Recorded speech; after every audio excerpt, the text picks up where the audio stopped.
Time 180 होता है। और आपने रिपीट कर दिया। चतुर्भुज के चारों कोणों का योग कितना होगा?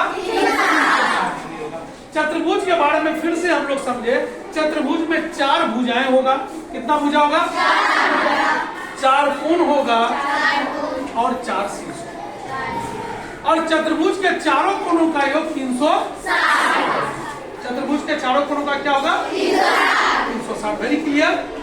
त्रिभुज का प्रकार में हमने कहा था कल कि कोण के आधार पर और भुजा के आधार पर, कोण के आधार पर अलग और भुजा के आधार पर अलग। कोण के आधार पर आपको बताया था हमने समकोण त्रिभुज, अधिक कोण त्रिभुज और न्यून कोण त्रिभुज। और भुजा के आधार पर बताए थे क्या? समबाहु, समद्विबाहु और विषमबाहु। आज हम लोग समझते हैं चतुर्भुज के प्रकार, types of quadrilateral, types of चतुर्भुज के प्रकार। चतुर्भुज के मुख्य रूप से 5 प्रकार है।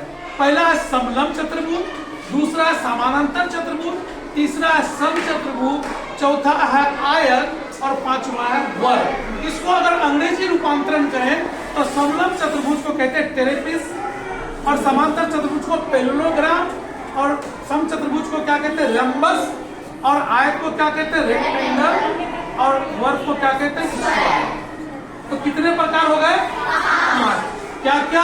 समलंब चतुर्भुज, समानांतर चतुर्भुज, समचतुर्भुज, आयत और वर्ग। क्लियर है? अब हम लोग इसके प्रकार पर चर्चा करते हैं। समलंब चतुर्भुज ऐसा है जैसे नहर। नहर देखा आपने? नहर का क्या होता है?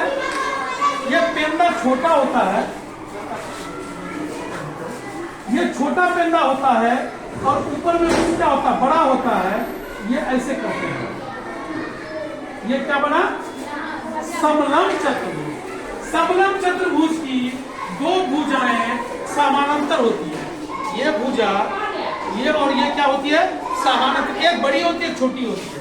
तो समलंब चतुर्भुज के आमने सामने की एक जोड़ा, आमने सामने का एक जोड़ा समानांतर होता है। आमने सामने का 1 पेयर समानांतर होता है, पैरेलल होता है। बाकी जो दूसरा पेयर है वो समानांतर नहीं होता है। समलंब चतुर्भुज वो चतुर्भुज है जिसका एक जोड़ा भुजा समानांतर होता है और अगला जोड़ा भुजा समानांतर नहीं होता है। आइए इसी से लगाओ हाथ, हम लोग समानांतर चतुर्भुज को समझते हैं। समानांतर चतुर्भुज, समानांतर चतुर्भुज वो चतुर्भुज है जिसकी भुजाएं आपस में समानांतर होती है। समलंब में क्या बोले कि एक जोड़ा समानांतर है, एक जोड़ा समानांतर, और समानांतर चतुर्भुज में दोनों जोड़ा समानांतर, ये इसके समानांतर है और ये इसके समानांतर है। समानांतर चतुर्भुज में क्या हो गया? दोनों जोड़ा आमने सामने की भुजाएं समानांतर होती है। आमने सामने की भुजा क्या होते हैं? और आमने सामने की भुजा बराबर भी होती है। आमने सामने की भुजा क्या होती है? अच्छा, आयत का जो परिभाषा दीजिएगा, आयत वो है जिसके आमने सामने की भुजा बराबर होती है। आमने सामने की भुजा और आमने सामने की भुजा समानांतर भी होती है। तो फिर समानांतर चतुर्भुज यानी पैरेललोग्राम और आयत में क्या अंतर है? पैरेललोग्राम और आयत में क्या अंतर है? अंतर सिर्फ इतना है कि आयत का प्रत्येक कोण, आयत का देखोगे, आयत का प्रत्येक कोण समकोण होता है। आयत का क्या होता है? प्रत्येक कोण समकोण होता है।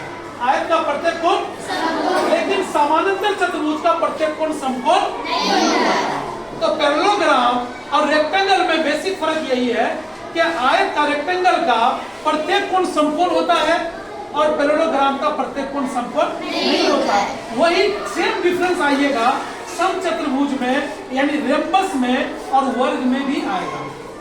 रेम्बस यानी समचतुर्भुज की सभी भुजाएं बराबर होती है और वर्ग की भी सभी भुजाएं बराबर होती है।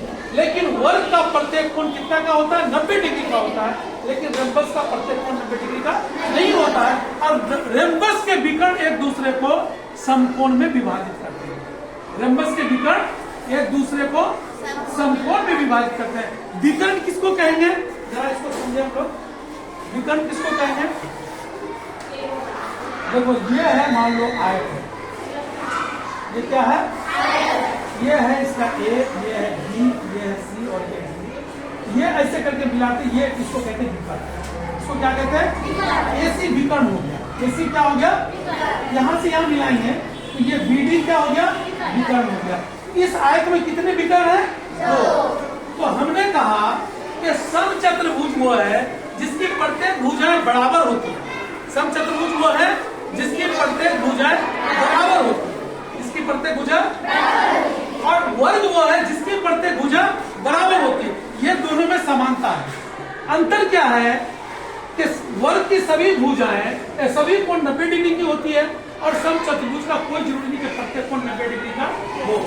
तीसरी बात, ये जो समचतुर्भुज का विकर्ण है एक दूसरे को समकोण में काटती है। इसमें काटती है, और वर्ग के लिए ये बात लागू नहीं होती। समझ गए?